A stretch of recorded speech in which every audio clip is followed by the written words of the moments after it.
1964. Dans l'État du Mississippi, 3 jeunes militants luttent pour le mouvement des droits civiques américains.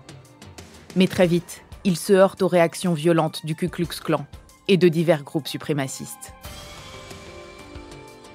Vous écoutez les dossiers du FBI. Épisode 7, les meurtres du Freedom Summer. Première partie. Au début des années 60, les gens du Mississippi ne sont pas différents des gens d'ailleurs. Ils sont fiers de leur ville et de leur village.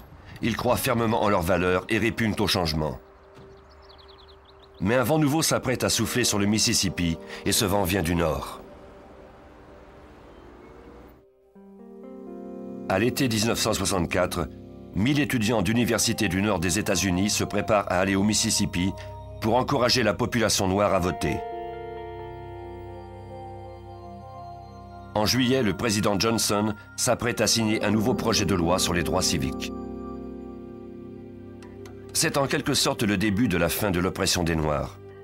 Mais des générations de haine ne peuvent être éliminées par une simple loi.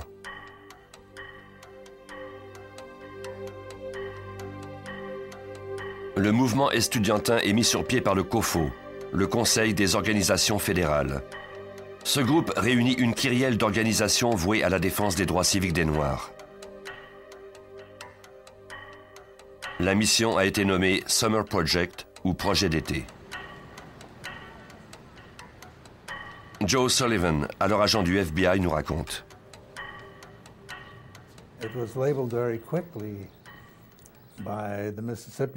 Très rapidement, les habitants de la région ont perçu cet événement comme étant l'invasion d'été du Mississippi. Ils étaient plutôt mécontents. C'est un peu la genèse du problème. Plus l'arrivée des étudiants approchait, plus la population locale était réfractaire. Pendant la journée, la vie suivait son cours normal, même si les gens chuchotaient entre eux à propos des mauvais moments à venir. Mais le soir, leurs mots se transformaient en gestes. C'est le moment que le Ku Klux Klan, l'Empire invisible, choisissait pour créer des remous. Il ne resterait pas invisible pour très longtemps. Les activistes des droits civiques, qui recevaient leur entraînement dans l'Ohio, n'ignoraient pas qu'ils seraient mal accueillis, mais ils n'avaient pas la moindre idée de la réelle portée de leurs actes. Pour les membres du COFO, le Mississippi et son long passé de ségrégation et de racisme fanatique étaient la cible la plus difficile à atteindre qui soit. Mais ce serait également leur plus grande victoire.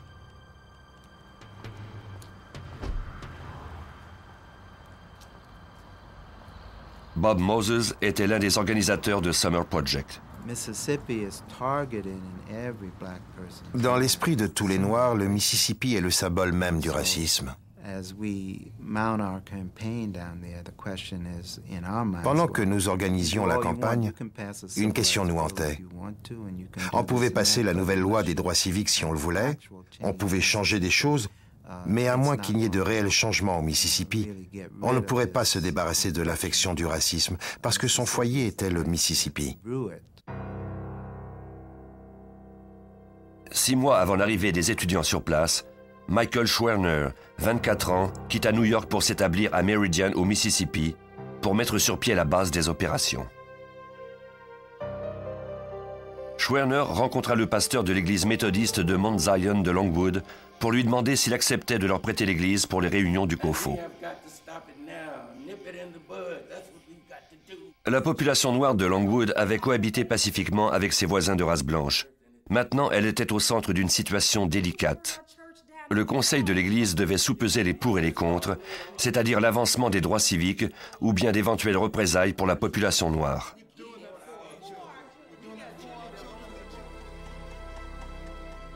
Le conseil termina sa réunion sans en arriver à un accord. Mais le Ku Klux Klan allait prendre une décision à leur place. De nombreux membres de l'Église, dont des femmes, furent sauvagement battus.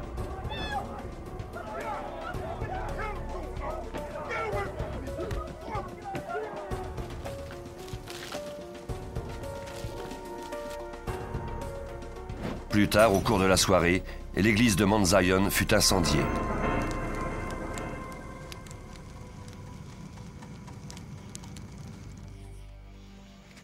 La police locale ne fit pas d'enquête. Mais le FBI se pencha sur l'affaire. Les agents du FBI voulaient s'assurer qu'il n'y avait pas eu d'infraction fédérale. Ils savaient bien qu'une fois les étudiants arrivés, l'été serait long et très chaud. Le dossier fut nommé Mississippi Burning. Les agents menèrent leur propre enquête, demandant aux membres de l'Église ce qu'ils avaient vu le soir de l'incendie. Les membres du Ku Klux Klan étaient masqués, mais des témoins se rappelaient avoir aperçu un homme à bord d'une camionnette portant un chapeau de shérif. Un représentant de la loi était donc vraisemblablement impliqué dans l'affaire. Cela n'avait rien de surprenant. Beaucoup de gens du Sud n'acceptaient pas la volonté du gouvernement fédéral de forcer l'intégration. Les autorités locales cherchaient souvent à maintenir la situation telle qu'elle. La tendance générale était de se méfier du gouvernement fédéral. Bob Moses, organisateur du Summer Project. La population s'opposait à toutes nos tentatives de changement. Ils nous percevaient comme des ennemis. Les Noirs n'étaient plus leurs seuls ennemis, le gouvernement fédéral l'était tout autant. Jim Ingram, qui est aujourd'hui membre de la commission de sécurité publique pour le Mississippi, était alors agent du FBI à Jackson dans les années 60. Au cours de cette période, c'était un travail très ingrat. Nous parcourions l'État. Nous pouvions nous trouver à Natchez ou à Philadelphia. Ou alors, nous étions à Hattiesburg, où nous enquêtions sur des crimes commis contre des habitants du Mississippi. Nous étions toujours loin des nôtres, et on nous envoyait des menaces. Nous trouvions des serpents dans nos boîtes aux lettres, par exemple. Il fallait toujours verrouiller les portières de notre voiture. On ne savait jamais ce qu'on allait y trouver en montant à bord. On nous menaçait également de s'en prendre à nous et à nos familles. Malgré toutes ces tentatives d'intimidation, le nombre d'agents du FBI allait bientôt être multiplié par 100 dans cet État. Michael Schwerner travaillait à l'installation du centre d'opération du COFO à Meridian, au Mississippi, avec sa femme Rita. James Cheney, un jeune plâtrier de 20 ans, se joignit à eux. Cheney était né à Meridian. Il connaissait la façon de vivre et le climat politique de la région. Michael Schwerner, 24 ans, était un jeune homme de tendance libérale du Bronx. Il avait obtenu sa licence en sciences sociales d'une grande université. Ses antécédents étaient fort différents de ceux de Cheney, et pourtant les deux jeunes hommes partageaient les mêmes objectifs. Les amis de Schwerner l'appelaient Mickey, un diminutif qu'ils n'avaient pas l'habitude d'entendre à l'extérieur du bureau. La population de la ville, et je me réfère surtout aux membres du clan, Agent Joe Sullivan, l'appelait le bouc parce qu'il portait une barbiche. Il disait qu'il était le diable. Bientôt, Andrew Goodman, 20 ans, se joignit à Schwerner et Cheney. Ce bénévole était originaire de Queens, dans l'État de New York, et il avait terminé son entraînement seulement une semaine plus tôt dans l'Ohio. Rita Schwerner retourna à New York pendant que les trois hommes et d'autres bénévoles préparaient l'accueil du premier groupe de 200 travailleurs sociaux originaires du Nord. La première vague de l'invasion devait arriver le 21 juin 1964.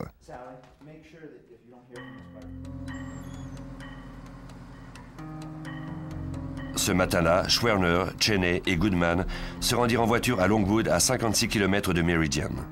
Ils devaient y rencontrer des membres de l'église de Mount Zion pour discuter de l'incendie qui avait eu lieu 5 jours plus tôt. Cheney, qui connaissait le secteur, prendrait le volant.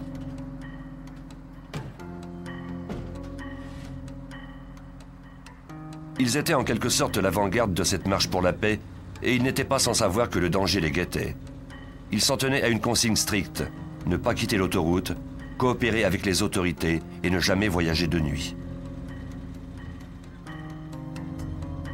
Ils avaient prévu rentrer au cours de l'après-midi. Schwerner demanda à ses employés d'appeler le bureau du COFO à Jackson si jamais il n'avait pas de ses nouvelles avant 16 heures. Il n'appela jamais.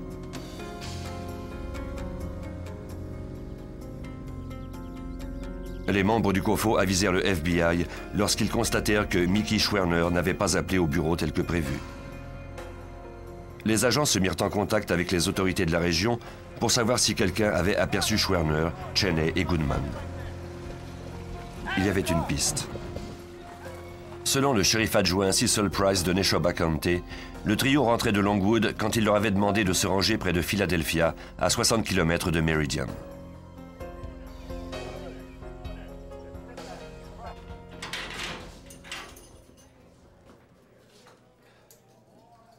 Il les avait conduits à la prison du comté de Philadelphia.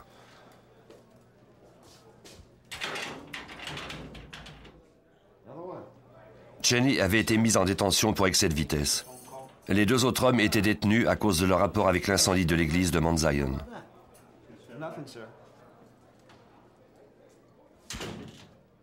Cheney fut enfermé dans une cellule destinée aux prisonniers noirs.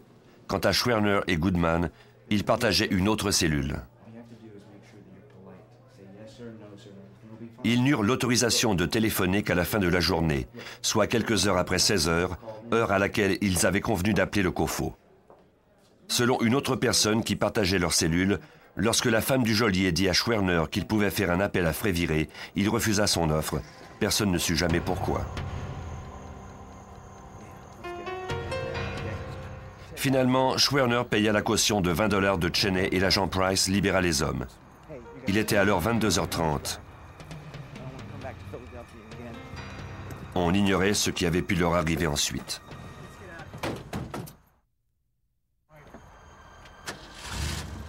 L'agent Sullivan craignait pour la vie des 3 militants dans l'affaire du Mississippi Burning. Il soupçonnait qu'ils n'avaient pas simplement été libérés de prison, mais qu'ils avaient vraisemblablement été livrés aux membres du Ku Klux Klan.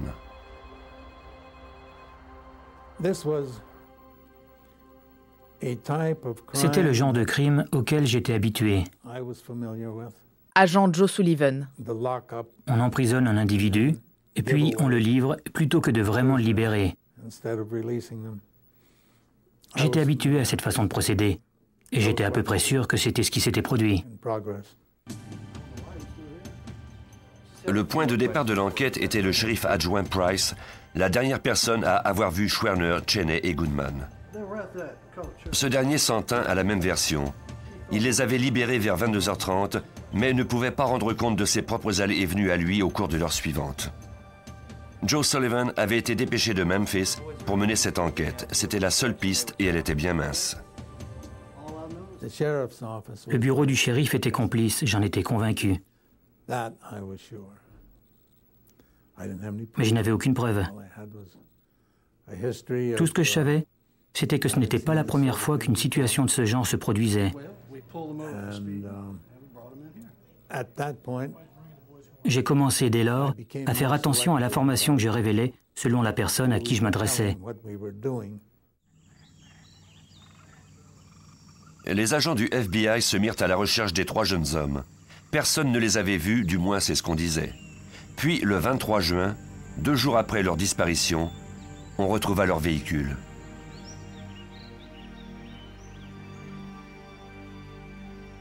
Deux Indiens Choctaw d'une réserve indienne voisine avaient aperçu leur véhicule en flammes le lendemain soir. La voiture avait été incendiée dans un marécage appelé Bogchito, à seulement 20 mètres de l'autoroute près de Philadelphia. Lorsqu'ils se rendirent compte qu'il ne s'agissait pas d'un événement anodin, ils appelèrent le FBI.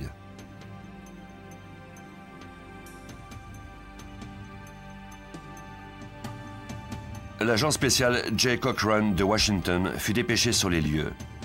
Cet expert en armes à feu et en explosifs avait déjà une longue expérience des conflits reliés à la cause des droits civiques. En apercevant la voiture, il savait qu'il aurait du mal à trouver des indices. Par l'examen du véhicule incendié, nous tentions de retrouver des restes humains. Nous cherchions aussi un indice qui nous aurait aidé à savoir ce qui était arrivé à ces militants des droits civiques. La voiture était trop endommagée pour fournir la moindre information. Mais tout près, quelque chose donnait à espérer. C'était une montre et les clés d'une voiture. On établit que c'était la montre de Schwerner.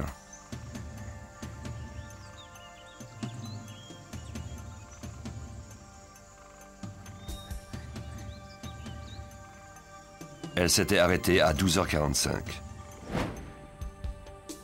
La nouvelle de cette découverte se propagea comme une traînée de poudre. Le véhicule venait à peine d'être découvert que la nouvelle circulait déjà sur le téléx de la police et la radio, etc., etc. Agent Joe Sullivan. Nous nous sommes retrouvés avec une foule de curieux à Bogchito et cela nous rendait la situation difficile.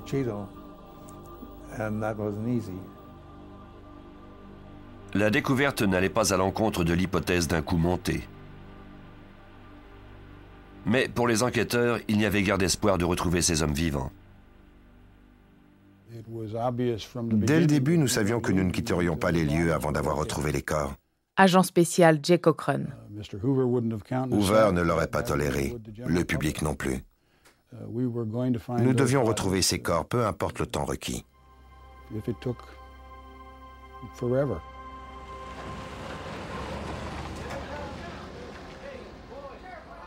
À l'été, l'invasion d'étudiants commença. Les yeux du monde entier se rivèrent sur le Mississippi. À Neshoba County, le shérif adjoint Price et son supérieur Lawrence Rainey refusaient de parler aux journalistes. Pour eux, la disparition de 3 militants des droits civiques ne méritait pas toute cette attention. Les recherches se poursuivaient.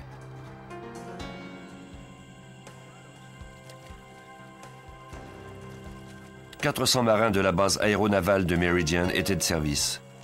Ils se relayaient les uns les autres. Ils fouillaient dans les bois et les cours d'eau. Les agents du FBI apprirent alors que le corps d'un homme avait été repêché dans le fleuve Mississippi, près de Vicksburg. Ils se rendirent sur les lieux pour enquêter à ce sujet. Vicksburg était à 225 km de distance, mais il était possible que le corps de Cheney ait été emporté par le courant. C'était leur seule piste.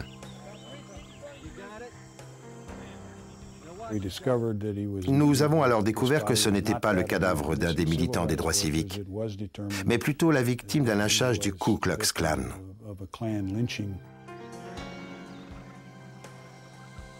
Ce ne serait pas la seule fausse piste au cours de cet été. On retrouva d'autres victimes de lynchage. Certaines de ces disparitions n'avaient jamais été signalées parce que dans ces secteurs, le Ku Klux Klan faisait la loi. La priorité du FBI était de retrouver les 3 militants, même si son but ultime était de démanteler le Ku Klux Klan. Pendant que les étudiants poursuivaient leur travail, la chaleur torride du Mississippi échauffait les esprits. Les activités du Ku Klux Klan s'intensifièrent. Au cours de cet été, plus de 60 églises, commerces et maisons appartenant à des Noirs furent incendiées. Et ce n'était que le début. J'ai vu cette violence, ces tueries. Agent Jim Ingram. J'ai vu des gens sans toit à cause des incendies. J'ai vu des églises brûlées en pleine nuit et des vies perdues absolument pour rien. J'ai vu tous ces crimes commis par un groupe de personnes convaincues d'avoir raison. Afin de réduire l'emprise du Ku Klux Klan sur le Sud, le président Johnson donna au FBI l'autorisation d'ouvrir un nouveau bureau à Jackson, au Mississippi, 3 semaines après la disparition des 3 militants. Pendant que certains agents continuaient de faire des fouilles dans le marécage, d'autres frappaient aux portes pour trouver des pistes. La population était polie, mais ne coopérait pas. La stratégie du FBI était de diviser pour mieux conquérir. Des agents participaient au rallye du Ku Klux Klan, prenaient des photos, notaient les numéros des plaques d'immatriculation, jusqu'à ce qu'on finisse par leur demander de quitter les lieux. Heureusement, ils avaient eu le temps de recueillir les informations qu'ils voulaient. Quand on rencontrait de nouveau certaines personnes, elles nous assuraient qu'elles ne faisaient pas partie du clan. Oui, mais pourquoi étiez-vous à l'une de leurs réunions si vous n'en faites pas partie? Saviez-vous qu'ils ont fait exploser une église? Saviez-vous qu'ils ont détruit une école où l'on tentait de mettre un terme à la ségrégation raciale? Est-ce que c'est également votre façon de voir les choses? La plupart nous répondaient que non. Le fait d'aller à ces rencontres nous permettait d'en décourager plusieurs. Certains ne s'y rendaient plus parce qu'ils craignaient qu'on leur rendrait ensuite visite. D'autres personnes étaient plus difficiles à convaincre. On assigna des agents à chacun des membres du clan pour les surveiller. Si un acte quelconque de violence avait lieu, l'agent avait la responsabilité de communiquer avec le membre du clan dont il était responsable et l'interroger à ce sujet. Ils ont rapidement manifesté leur mécontentement de se faire réveiller à 3 heures du matin lorsqu'un crime avait été commis 4 comtés plus loin. Après un certain temps, leurs femmes nous ont demandé d'arrêter. Leurs enfants voulaient aussi qu'on cesse de les harceler. C'est alors que nous avons pu ouvrir le dialogue et qu'ils ont compris qui nous étions. Nous nous appelions par nos prénoms.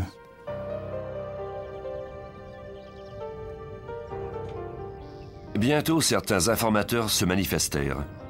Certains d'entre eux étaient des épouses, d'autres des membres du Ku Klux Klan rongés par la culpabilité. Ils fournissaient des bribes d'informations à l'insu de leurs voisins.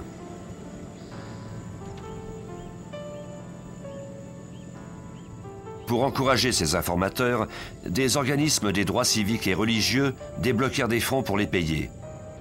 Le voile de silence commençait enfin à se lever.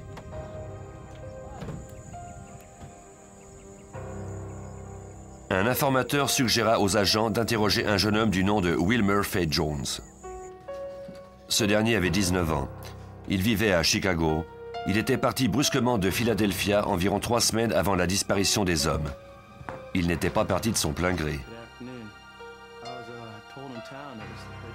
Il déclara aux agents que ses problèmes avaient commencé le 1er juin. Il s'était rendu dans une bijouterie pour faire agrandir sa bague de graduation. La femme qui l'avait servi était plutôt hésitante, mais elle avait tout de même accepté de la réparer. Peu de temps après, il fut arrêté par le shérif Rainey et l'agent Price. Ils le mirent en détention, présumément pour avoir demandé à la jeune femme de sortir avec lui. On ne lui accorda pas la permission de téléphoner. Lorsqu'il fut enfin libéré, peu après minuit, un gang d'hommes l'attendait.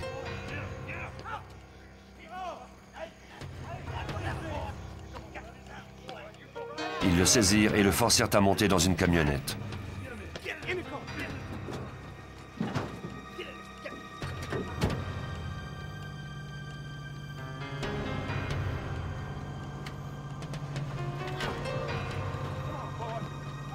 Ses ravisseurs le conduisirent dans un endroit isolé. Ils tentèrent ensuite de le forcer à avouer qu'il avait fait des avances à la jeune femme. Wilmer Fay Jones jura qu'il n'avait rien fait. Les hommes étaient prêts à le tuer sur place. Puis l'un d'entre eux, qui se faisait appeler le pasteur, décida de l'épargner. Il dit à Jones de quitter la ville pour toujours, sinon il serait un homme mort. Jones monta à bord du premier autobus qui quittait la ville. Vous venez d'écouter les dossiers du FBI. Si vous avez aimé ce podcast, vous pouvez vous abonner sur votre plateforme de podcast préférée et suivre Initial Studio sur les réseaux sociaux. Les dossiers du FBI est un podcast coproduit par Initial Studio et New Dominion Pictures, adapté de la série documentaire audiovisuelle FBI Files, produite par New Dominion Pictures. Cet épisode a été écrit par Steven Zorn et réalisé par Jeffrey Fine. Production exécutive du podcast, Initial Studio. Production éditoriale, Sarah Koskiewicz et Mandy Lebourg. Montage, Victor Benamou. Avec la voix de Johanna Citruc. Si vous avez aimé cette saison inédite de Criminels, retrouvez toutes les enquêtes spéciales du Bureau fédéral d'investigation dans notre nouveau podcast, Les dossiers du FBI. À écouter dès le 14 avril 2023 sur toutes les plateformes.